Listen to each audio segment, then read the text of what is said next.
ഞാൻ സഹർഷം സ്വാഗതം ചെയ്യുകയാണ്.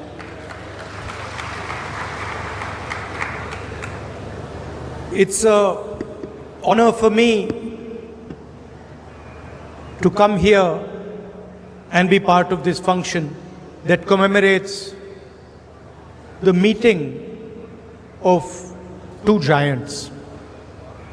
രണ്ട് മഹാപുരുഷന്മാരുടെ സംഗമത്തെ അനുസ്മരിക്കുന്നതിനും അത് ആഘോഷിക്കുന്നതിനും വേണ്ടിയുള്ള ഈ മഹത്തായ സമ്മേളനത്തിൽ വരാൻ സാധിച്ചത് എനിക്കൊരു ബഹുമാനമായിട്ട് ഞാൻ പരിഗണിക്കുകയാണ്. Sri Narayana Guruji and Mahatma Gandhi ji. Shri Narayana Guru, Mahatma Gandhi. And while the speeches were going on, I was sitting there thinking about what I should say. I started to wonder what the scene would have been like when Mahatma Gandhi and Narayana Guruji met. ഞാനിവിടെ നടന്ന പ്രസംഗങ്ങളൊക്കെ സാഗൂതം ശ്രദ്ധിക്കുകയായിരുന്നു. എത്രമാത്രം വശ്യമായിട്ടുള്ള കൂടിക്കാഴ്ചയായിരിക്കും ശ്രീനാരായണ ഗുരുവും മഹാത്മാഗാന്ധിയും തമ്മിൽ സംഭവിച്ചിട്ടുണ്ടാവുക എന്നീ വേദിയിലിരുന്ന് ഞാൻ ഓർക്കാൻ ശ്രമിച്ചു. And I thought to myself, they must have met in a simple place. എങ്ങനെയായിരിക്കും അവരുടെ കൂടിക്കാഴ്ച എന്നൂഹിച്ചപ്പോൾ അത് ലളിതമായിരിക്കും, സരളമായിരിക്കുമെന്ന് എനിക്ക് തോന്നി. ലളിതമായ ഒരു സ്ഥലത്തായിരിക്കും തീർച്ചയായും ആ കൂടിക്കാഴ്ച നടത്തിയിട്ടുണ്ടാവുക.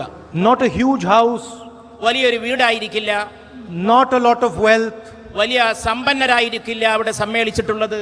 no fancy things in the room. അവിടെ എന്തെങ്കിലും വിനോദാത്മകമായിട്ടുള്ള കാര്യങ്ങൾ ആ മുറിയിൽ ഉണ്ടായിരിക്കില്ല. The room must have been quite simple. ആ മുറി പോലും വളരെ ലളിതവും സുന്ദരവുമായിരിക്കും. Then I thought, what would they have discussed? എന്തായിരിക്കും അവർ സംവദിച്ചിട്ടുണ്ടാവുക? And I realized a strange thing. I realized that it is very easy to understand what they must have discussed, even though this conversation took place 100 years back. 100 കൊല്ലം മുമ്പാണ് ഈ സംവാദം, ഈ സംഭാഷണം നടന്നതെങ്കിലും എന്താണ് അവർ ചർച്ച ചെയ്തിട്ടുണ്ടാവുക എന്നുള്ളത് ഊഹിക്കാനും മനസ്സിലാക്കാനും വളരെ എളുപ്പമാണ് എന്ന് എനിക്ക് തോന്നി. In fact, there is only one thing they could have discussed. അവർക്ക് ഒറ്റ കാര്യമേ ചർച്ച ചെയ്യാൻ ഉണ്ടാവുകയുള്ളൂ: truth and non-violence. സത്യം, അഹിംസ. And whatever they said to each other would have been said in that frame. അവർ പറഞ്ഞ എല്ലാ കാര്യങ്ങളും ഈ രണ്ട് തത്വപ്രമാണങ്ങളുടെ ഒറ്റ ക്യാൻവാസിൽ, ഒറ്റ ചിത്രത്തിൽ ഒതുക്കാവുന്നതാണ് എന്ന് എനിക്ക് തോന്നുന്നു. And then I thought to myself, how strange. എത്ര വിചിത്രം. When giants meet, they are both humble. മഹാമേരുക്കൾ കൂടിക്കാഴ്ച നടത്തുന്നു, പക്ഷെ ആ കൂടിക്കാഴ്ചയിൽ അവർ വളരെ എളിയവരായിത്തീരുന്നു. And when small-minded people meet, there is so much ahankar, arrogance in the room. എന്നാൽ വളരെ ചെറിയ ആളുകൾ കൂടിക്കാഴ്ചക്ക് കൂട്ടിമുട്ടുമ്പോൾ ഇന്നുണ്ടാകുന്നത് വലിയ അഹങ്കാരവും വലിയ പ്രദർശനാത്മകതയുമാണ്. And then I thought, how strange. I am fighting for the Constitution of India. ഞാൻ ഇന്ത്യയുടെ ഭരണഘടനയ്ക്ക് വേണ്ടിയാണ് പോരാടുന്നത്. Everybody says that it's a book. പലരും പറയുന്നു അത് കേവലം ഒരു പുസ്തകമാണെന്ന്. That India adopted after its independence struggle. India സ്വാതന്ത്ര്യത്തിന് ശേഷം സ്വീകരിച്ച കേവലം ഒരു പാഠപുസ്തകം പോലുള്ള ഒരു പുസ്തകമാണത് എന്നാണ് പലരും പറഞ്ഞുകൊണ്ടിരിക്കുന്നത്. But right now, Swamiji gave me a book, biography of Narayana Guruji. പക്ഷെ അല്പം മുമ്പ് അഭിവന്ദനായ സച്ചിദാനന്ദ സ്വാമിജി എനിക്ക് ശ്രീനാരായണ ഗുരുവിന്റെ ഒരു ജീവചരിത്രം സമ്മാനിച്ചു. And before that, Venugopalji translated the prayer that Narayana Guruji made. അതിനു മുമ്പ് ശ്രീ വേണുഗോപാൽജി നാരായണ ഗുരുവിന്റെ ദൈവദശകം എന്ന പ്രാർത്ഥനാ വചനങ്ങൾ എനിക്ക് മൊഴിമാറ്റം ചെയ്തു തന്നു. So I was thinking, how strange that the values, the ideas of Narayana Guru are in the Constitution of India. അപ്പോഴാണ് എനിക്ക് വളരെ അത്ഭുതകരമായി, വിചിത്രമായി തോന്നുന്നത് എത്രമാത്രമാണ് നാരായണ ഗുരുവിന്റെ തത്വങ്ങൾ ഇന്ത്യയുടെ ഈ ഭരണഘടനയുടെ ഉള്ളടക്കത്തിൽ അടങ്ങിയിട്ടുള്ളത് എന്ന പരമാർത്ഥം. The Constitution says, love and respect the weak. Narayana Guruji said, love and respect the weak. ഭരണഘടന പറയുന്നു സ്നേഹിക്കുക, പരസ്പരം ആദരിക്കുക.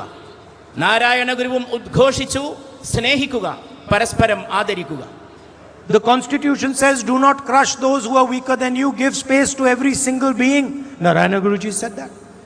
ഭരണഘടന പറഞ്ഞു അവശരായിട്ടുള്ളവരെ, താഴേക്കടയിലുള്ളവരെ അവഗണിക്കരുത്, അവരെ പരിഗണിക്കണം, അവരെ സഹായിക്കണം. ശ്രീനാരായണ ഗുരുവും അത് തന്നെ പറഞ്ഞു, അവശരെ പരിഗണിക്കണം, അവരെ ചേർത്ത് പിടിക്കണം. I opened the book and I read, 5 minutes I read a little story about mangoes being stolen from the ashram. ആശ്രമത്തിൽ നിന്ന് മാമ്പഴം മോഷ്ടിക്കപ്പെട്ട ഒരു സംഭവമാണ് ഈ പുസ്തകം തുറന്നു നോക്കിയപ്പോൾ ആദ്യമായിട്ട് എൻ്റെ കണ്ണിൽപ്പെട്ടത്.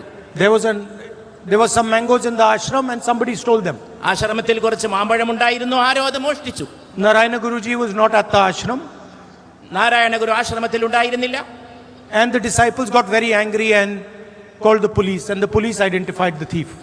ശിഷ്യഗണങ്ങൾ അതിൽ വളരെ ഉത്കണ്ഠാകുലരായി, അവർ അതിൽ രോഷാകുലരായി, അവർ പോലീസിനെ അറിയിച്ചു. പോലീസ് മോഷ്ടാവിനെ പിടികൂടാൻ തയ്യാറായി. And the policeman was going to really brutalize the thief, be very violent towards the thief. മോഷ്ടാവിനോട് വളരെ പരുഷമായും വളരെ അക്രമപരമായും പെരുമാറാനും പോലീസുകാർ തുനിയുകയായിരുന്നു. And what did Narayana Guruji say? He said, I'm not going to come to the ashram. I'm not going to come back to the ashram. Narayana Guru അതിനോട് പ്രതികരിച്ചത് ഇങ്ങനെയായിരുന്നു, ഞാൻ ഇനി ആശ്രമത്തിലേക്ക് തിരിച്ചു വരുന്നില്ല എന്ന്. Because I do not accept violence being done to the thief. കാരണം മോഷ്ടാവിനോട് പോലും നടത്തുന്ന ഈ ഹിംസയെ എനിക്ക് അംഗീകരിക്കാൻ സാധിക്കില്ല എന്നാണ് ശ്രീനാരായണ ഗുരു അന്ന് പറയുകയുണ്ടായി. There must be a reason why he has stolen. അങ്ങനെ ആ മോഷ്ടാവ് മോഷ്ടിച്ചിട്ടുണ്ടെങ്കിൽ അതിനെന്തെങ്കിലും കാരണം കാണും എന്നും ശ്രീനാരായണ ഗുരു പറയുകയുണ്ടായി. We can explain to him നമുക്ക് അദ്ദേഹത്തിന് പറഞ്ഞു കൊടുക്കാം his mistake, but why beat him or kill him? അദ്ദേഹത്തിന്റെ തെറ്റ് അദ്ദേഹത്തെ ധരിപ്പിക്കാമെന്നല്ലാതെ അദ്ദേഹത്തിന് എന്തിനെ ആക്രമിക്കണം, പ്രഹരിക്കണം എന്ന് ശ്രീനാരായണ ഗുരു ചോദിച്ചു. So the Constitution has forgiveness. Narayana Guruji has forgiveness. വിട്ടുവീഴ്ചയും മാപ്പ് നൽകലും ആണ് ഭരണഘടനയുടെ അന്തസത്തയെങ്കിൽ അത് തന്നെയല്ലേ ഗുരുദർശനത്തിന്റെയും അന്തസത്ത എന്ന് നാം ചിന്തിക്കേണ്ടിയിരിക്കുന്നു. In fact, I was thinking that even if Narayana Guruji and Mahatma Gandhi ji had come, sat down in the same room and said nothing, they would understand each other. Narayana ഗുരുവും ശ്രീ മഹാത്മാഗാന്ധിയും അന്ന് ആശ്രമത്തിൽ വന്ന് പരസ്പരം കണ്ട് ഒന്നും പറയാതെ പരസ്പരം മിണ്ടാതെ മൗനികളായി തിരിച്ചു പോയിരുന്നുവെങ്കിലും ഇതേ കാര്യങ്ങൾ സംഭവിക്കുമായിരുന്നു, അവർക്ക് ഇതേ കാര്യങ്ങൾ മനസ്സിലാക്കാൻ കഴിയുമായിരുന്നു എന്നാണ് ഞാൻ വിചാരിക്കുന്നത്. Because what they are discussing is the truth, and the truth is simple. There is nothing complicated about it. കാരണം അവർ ചർച്ച ചെയ്തത് സത്യത്തെക്കുറിച്ചാണ്. സത്യം സരള സുന്ദരമാണ്, അതിന് സങ്കീർണതകൾ വശമില്ല. And that's why I view the Constitution not as a book that was written post-independence, but a book that carries the wisdom of our country, of India. അതുകൊണ്ടാണ് ഞാൻ പറയുന്നത്, സ്വാതന്ത്ര്യാനന്തരം എഴുതപ്പെട്ട ഒരു പുസ്തകം മാത്രമല്ല ഇന്ത്യയുടെ ഭരണഘടന, അത് ഇന്ത്യയുടെ മഹത്തായ തത്വങ്ങളുടെയും പ്രമാണങ്ങളുടെയും ശേഖരമാണ്, അതിൻ്റെ പ്രതീകമാണ്. അതാണ് ഭരണഘടനയെക്കുറിച്ച് നാം മനസ്സിലാക്കേണ്ടത്. And in the prayer, Narayana Guruji says, take us away from darkness, take us towards knowledge. തമസ്സിൽ നിന്ന് ജ്യോതിസിലേക്ക്, പ്രകാശത്തിലേക്ക് നയിക്കണമേ എന്ന പ്രാർത്ഥനയാണ് Narayana Guru ഉരുവിടുകയുണ്ടായത്. And today we see in our politics, we see in international relations, everybody is running towards darkness and away from knowledge. ഇന്ന് രാഷ്ട്രീയത്തിൽ മാത്രമല്ല രാജ്യാന്തരമായിട്ടുള്ള സ്ഥിതിവിശേഷത്തിലും ആളുകൾ ഇരുട്ടിലേക്ക് കൂപ്പുകുത്തുന്നതും അതിലേക്ക് ഓടിച്ചെല്ലുന്നതുമാണ് നാം കണ്ടുകൊണ്ടിരിക്കുന്നത്. There is no attempt to understand the other person. You just bomb and kill the other person. മറ്റുള്ളവനെ അപരനെ മനസ്സിലാക്കാനുള്ള ഒരു ശ്രമവും ഇന്ന് നടക്കുന്നില്ല. അപരന്റെ മേൽ ബോംബ് വർഷിച്ച് അവനെ തകർക്കുകയല്ലാതെ അവനെ മനസ്സിലാക്കാനോ അവനെ ഉൾക്കൊള്ളാനോ ഉള്ള ഒരു ശ്രമവും നമുക്ക് കാണാൻ സാധിക്കുന്നില്ല. It is the same in our politics. അത് തന്നെ നമ്മുടെ രാഷ്ട്രീയത്തിലും നടക്കുന്നു. You don't agree with someone, so you attack that person, you're violent towards that person. ഒരു മനുഷ്യനെ നിങ്ങൾക്ക് മനസ്സിലാക്കാൻ കഴിയാതെ വരുമ്പോൾ നിങ്ങളെയാളെ ആക്രമിക്കുന്നു, നിങ്ങളെയാൾക്കെതിരെ പകയോടുകൂടി പെരുമാറുകയും ചെയ്യുന്നു. And really, this is what Narayana Guruji was against. ഇത് തന്നെയാണ് ശ്രീനാരായണ ഗുരു എതിർത്ത കാര്യങ്ങൾ എന്ന് നാം And മനസ്സിലാക്കണം. this is what Gandhiji fought and died for. ഇതിനു വേണ്ടിയാണ് ഗാന്ധിജി നിലകൊണ്ടതും ഗാന്ധിജി രക്തസാക്ഷിത്വം വരിച്ചതും എന്നും നാം മനസ്സിലാക്കണം. So if we are serious about Narayana Guruji and we are coming and speaking at this forum, then we should be serious about his ideas. നാം യഥാർത്ഥത്തിൽ നാരായണ ഗുരുവിനെയും മഹാത്മാഗാന്ധിയെയും ഗൗരവത്തിലെടുക്കുന്നുണ്ടോ? അവർ രണ്ടുപേരെയും നമ്മൾ ഗൗരവത്തിലെടുക്കുന്നുണ്ടെങ്കിൽ അവരുടെ തത്വങ്ങളും ജീവിത സിദ്ധാന്തങ്ങളും ദർശനങ്ങളും ശിരസാവഹിക്കാനും അതിനെ ഏറ്റെടുക്കാനും അതിനെ പ്രാവർത്തികമാക്കാനുമാണ് നാം യഥാർത്ഥത്തിൽ തയ്യാറാകേണ്ടത്. It is easy to come and put flowers in front of the statue of Narayana Guruji. Narayana ഗുരുവിന്റെ പ്രതിമയുടെ മുമ്പിൽ വന്ന് പുഷ്പാർച്ചന നടത്താൻ എളുപ്പമാണ്. Anybody can do it. ആർക്കും അത് ചെയ്യാനാവും. Question is, are you ready to follow the path that he followed? പക്ഷെ അടിസ്ഥാന പ്രശ്നം അതല്ല. ഗുരുവിന്റെ തത്വങ്ങളും ആ തത്വങ്ങൾ വിരിച്ച പാതയും സ്വീകരിക്കാനും അതിലൂടെ സഞ്ചരിക്കാനും നമ്മൾ തയ്യാറുണ്ടോ എന്നുള്ളതാണ് അടിസ്ഥാനപരമായി. Are you ready to be kind towards those that hate you? നിങ്ങളെ വെറുക്കുന്നവരോട് പോലും ദയ കാണിക്കാൻ നിങ്ങൾ തയ്യാറുണ്ടോ? Are you forgiving? നിങ്ങൾ മാപ്പ് കൊടുക്കുമോ? Are you humble? നിങ്ങൾ വിനീതരാണോ? Do you listen to the pain of other people? നിങ്ങൾ മറ്റുള്ളവരുടെ വേദന ശ്രദ്ധിക്കാൻ നിങ്ങൾക്ക് സന്നദ്ധതയുണ്ടോ? Or are you only interested in your own perspective? അതോ നിങ്ങൾക്ക് നിങ്ങളുടെ സ്വാർത്ഥത്തിലും സ്വന്തമായ നിലപാടുകളിലും മാത്രമേ താല്പര്യമുള്ളൂ? അതാണ് ചോദ്യം. So for me, giants like Narayana Guru are a guide. Are a guide. എന്നെ സംബന്ധിച്ചിടത്തോളം മഹാമേരുക്കളായ നാരായണ ഗുരുവും മഹാത്മാഗാന്ധിയും എന്റെ വഴികാട്ടികളാണ് എന്നുള്ളതാണ് ഞാൻ അവരെ മനസ്സിലാക്കുന്നത്. They are teachers. Our അധ്യാപകരാണ്. They show us the direction in which we should move. അവർ നമ്മൾ ഏത് ദിശയിലേക്ക് പോകണമെന്ന് നമുക്ക് വഴി കാണിക്കുന്ന ഗുരുക്കന്മാരാണ്. Finally, I thought to myself, how strange. Mahatma Gandhi fought the most powerful empire in the world. ഞാൻ ആലോചിക്കുകയായിരുന്നു, എത്ര ശക്തമായിട്ടുള്ള ഒരു സാമ്രാജ്യത്തെയാണ് മഹാത്മാഗാന്ധി ചെറുത്ത് തോൽപ്പിക്കുകയുണ്ടായത്. He was inspired and he listened to people like Narayana Guru. He spoke to them. He understood what they were saying. Narayana ഗുരുവിനെ പോലുള്ള മഹത്തുക്കളോട് ഗാന്ധിജി സംസാരിച്ചു. അവരിൽ നിന്ന് പ്രചോദനം ഉൾക്കൊണ്ടുകൊണ്ടാണ് ഇത്ര വലിയ പോരാട്ടത്തിനുള്ള ശക്തിയും ഊർജവും Gandhiji സംഭരിക്കുകയുണ്ടായത്. So he was fighting the strongest system in the world. ലോകത്തിലെ ഏറ്റവും സുശക്തമായിട്ടുള്ള ഒരു ഘടനയെ, ഒരു സംവിധാനത്തെയാണ് ഗാന്ധിജി, ആ സംവിധാനത്തോടാണ് പോരാടിയത്. And no matter what that system did to Gandhiji, nothing happened to Gandhiji. ആ ക്രമം, ആ ഘടനാവിശേഷം മഹാത്മാഗാന്ധിയോട് എന്ത് ചെയ്തു എന്നുള്ളതല്ല പ്രശ്നം. അതൊന്നും ഗാന്ധിയെ ബാധിക്കുകയുണ്ടായില്ല എന്നുള്ളതാണ് പ്രധാനം. They could have beaten him, put him in jail. അവർക്ക് അദ്ദേഹത്തെ പ്രഹരിക്കാമായിരുന്നു, തടവറയിൽ അടക്കാമായിരുന്നു, maybe even killed him. Nothing would have happened. അവർ വിചാരിച്ചിരുന്നുവെങ്കിൽ അദ്ദേഹത്തെ വധിച്ചു കളയാൻ പോലും സാധിക്കുമായിരുന്നു. So then I thought to myself, there is a difference between force and power. അവിടെയാണ് ഞാൻ മനസ്സിലാക്കുന്നത് ശക്തിയും അധികാരവും തമ്മിലുള്ള അന്തരം. The British Empire had force. British സാമ്രാജ്യത്വം എന്ന് പറയുന്നത് അവരുടെ ശക്തി. But they had no power. പക്ഷെ അവർക്ക് അധികാരമുണ്ടായിരുന്നു, പക്ഷെ ധാർമ്മികമായിട്ടുള്ള ശക്തി ഉണ്ടായിരുന്നില്ല. Gandhiji had no force, but he had the truth and so he had power. ഗാന്ധിജിക്ക് അധികാരശക്തിയോ മേധാശക്തിയോ ഉണ്ടായിരുന്നില്ല, പക്ഷേ അദ്ദേഹത്തിന് ധാർമ്മികമായ ശക്തി ഉണ്ടായിരുന്നു എന്നുള്ളതായിരുന്നു അദ്ദേഹത്തിന്റെ. And the same way Narayana Guru ji had no strength. അതുപോലെ നാരായണ ഗുരുവിന്റെ കയ്യിൽ മേധാശക്തിയോ ആധിപത്യ ശക്തിയോ ഉണ്ടായിരുന്നില്ല. He did not have huge amounts of wealth. അദ്ദേഹത്തിന് ധാരാളം സമ്പത്ത് ഉണ്ടായിരുന്നില്ല. He did not drive in a fancy car. അദ്ദേഹം ഒരു വലിയ വിനോദം പോലുള്ള ആഘോഷിക്കപ്പെടുന്ന പോലുള്ള വാഹനങ്ങളിൽ സഞ്ചരിച്ചിട്ടുണ്ടായിരുന്നില്ല. But he was easily the most powerful man in Kerala. പക്ഷേ ആ കാലഘട്ടത്തിലെ ഏറ്റവും സുശക്തനായ മനുഷ്യൻ മഹാത്മാഗാന്ധി ആയിരുന്നു എന്ന് നാം മനസ്സിലാക്കും. And imagine his power that today, 100 years later, the entire political class of Kerala has come to commemorate him. ഒന്ന് ആലോചിച്ചു നോക്കൂ, ഒരു നൂറ്റാണ്ട് പിന്നിട്ട ശേഷം ഇതാ ഈ വേദിയിൽ കേരളത്തിന്റെ രാഷ്ട്രീയ മേഖലയിലെ രാഷ്ട്രീയ വൃത്തത്തിലെ നേതാക്കൾ അഖിലം സമ്മേളിച്ചുകൊണ്ടാണ് ആ ഗാന്ധിജിയുടെയും നാരായണ ഗുരുവിന്റെയും കൂടിക്കാഴ്ചയെ ഓർക്കാൻ വേണ്ടി നിങ്ങളുടെ എല്ലാവരുടെയും സാന്നിധ്യത്തിൽ ഇവിടെ എത്തിച്ചേർന്നിട്ടുണ്ട്. And there is a clear message to those that use violence, those that use hatred from Narayana Guruji and Mahatma Gandhi ji. ഹിംസയും രോഷവും വെച്ചു പുലർത്തുന്നവർ, അതുകൊണ്ട് നടക്കുന്നവർ തീർച്ചയായും ഗുരുവിൽ നിന്നും ഗാന്ധിജിയിൽ നിന്നും വലിയ പാഠങ്ങൾ പഠിക്കേണ്ടിയിരിക്കുന്നു. And that message is that there is nothing to be gained from it. There is only something to be lost from it. ആ പഠിക്കേണ്ട പാഠം ഇതാണ്: ഹിംസയിൽ നിന്നും വിദ്വേഷത്തിൽ നിന്നും ഒന്നും നേടാനില്ല, നഷ്ടപ്പെടുത്താനാണെങ്കിൽ ധാരാളമുണ്ട് താനും. The political fight in India is also very similar. ഇന്ത്യയിലെ രാഷ്ട്രീയ സമരവും ഇതുപോലെ തന്നെ മനസ്സിലാക്കാൻ നമുക്ക് സാധിക്കുന്നതാണ്. On one side there is truth, non-violence, humility.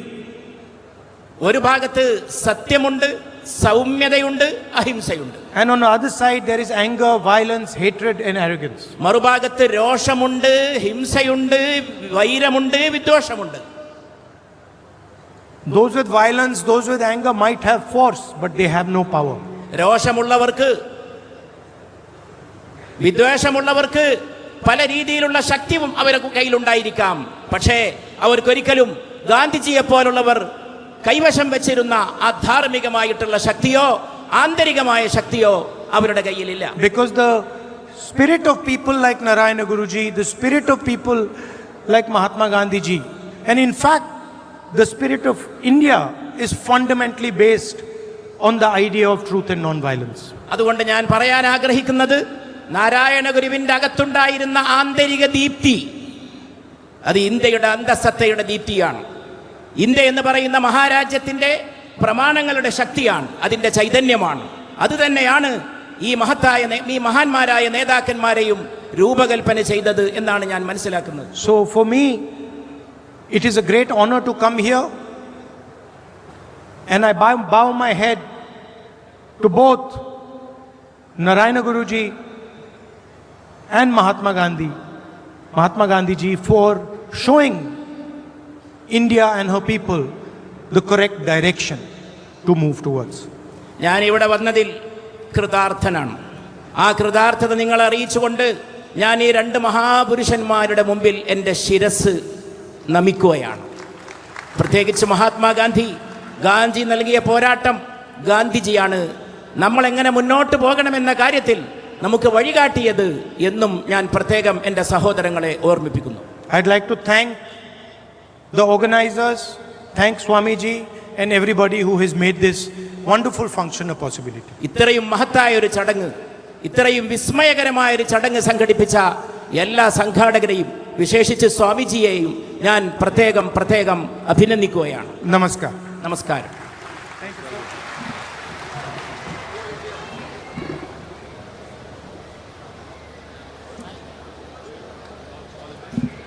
ഈ ഒരു മഹത്തായ ചടങ്ങ് സംഘടിപ്പിക്കുവാൻ ശിവഗിരി മഠം എടുത്ത മുൻകൈ വാക്കുകൾ കൊണ്ട് പ്രശംസിക്കുവാൻ കഴിയുന്നതല്ല. ശിവഗിരി മഠത്തിൻ്റെ പ്രതിനിധിയായി ഈ മഹാസമ്മേളനം വിജയിപ്പിക്കുവാൻ ശ്രീ അടൂർ പ്രകാശ് എംപിക്കും ശ്രീ പി വി മോഹൻജിക്കുമൊപ്പം ഇവിടെ കഴിഞ്ഞ കുറേ ദിവസങ്ങളായി DCC പ്രസിഡന്റ് ശ്രീ രാജേന്ദ്ര പ്രസാദിനൊപ്പം ഇവിടെ നിന്നത് സ്വാമി ശ്രീ ജ്ഞാനതീർത്ഥ അവർകളാണ്. ജ്ഞാനതീർത്ഥ സ്വാമിജിയെ രാഹുൽജി ഇപ്പോൾ ഈ വേദിയിൽ വെച്ച് ആദരിക്കുന്നതായി അറിയിച്ചിട്ടുണ്ട്. ആദരവ് ഏറ്റുവാങ്ങുവാൻ ജ്ഞാനതീർത്ഥ സ്വാമികളെ ക്ഷണിക്കുന്നു.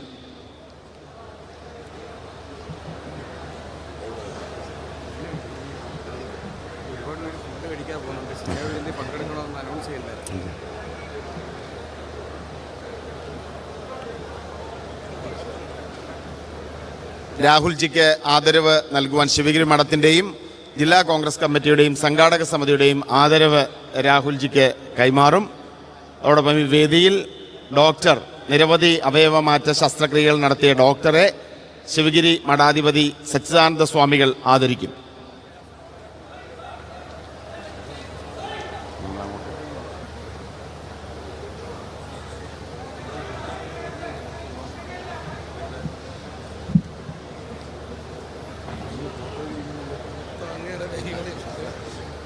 അഹങ്കാരം ഒന്നുമില്ലാതെ എങ്ങനെ ഇങ്ങനെ ഇത് മുഴുവൻ ഒരു അഹങ്കാരം ഇല്ലാതെ എങ്ങനെ കൈകാര്യം ചെയ്യുന്നു? ബിന്ദു അങ്ങനെ തന്നെ ഒരഹങ്കാരം ഇല്ല.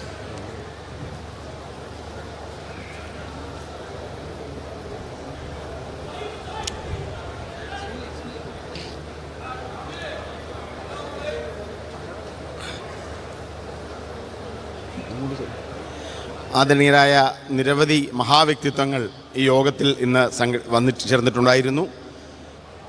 രാഷ്ട്രീയ വ്യക്തിത്വങ്ങൾ കേരള പ്രദേശ് കോൺഗ്രസ് കമ്മിറ്റിയുടെ മുൻ അധ്യക്ഷൻ ശ്രീ MM ഹസൻ അവർകൾ, ശ്രീ ബെന്നി ബെഹനാൻ അവർകൾ, AICCയുടെ സെക്രട്ടറിമാർ, ആദരണീയായ general secretary Shrimati Deepadas Munshi, Shri PV Mohan, Shri Sandeep BM Sandeep, അതോടൊപ്പം തന്നെ മതമേലധ്യക്ഷന്മാർ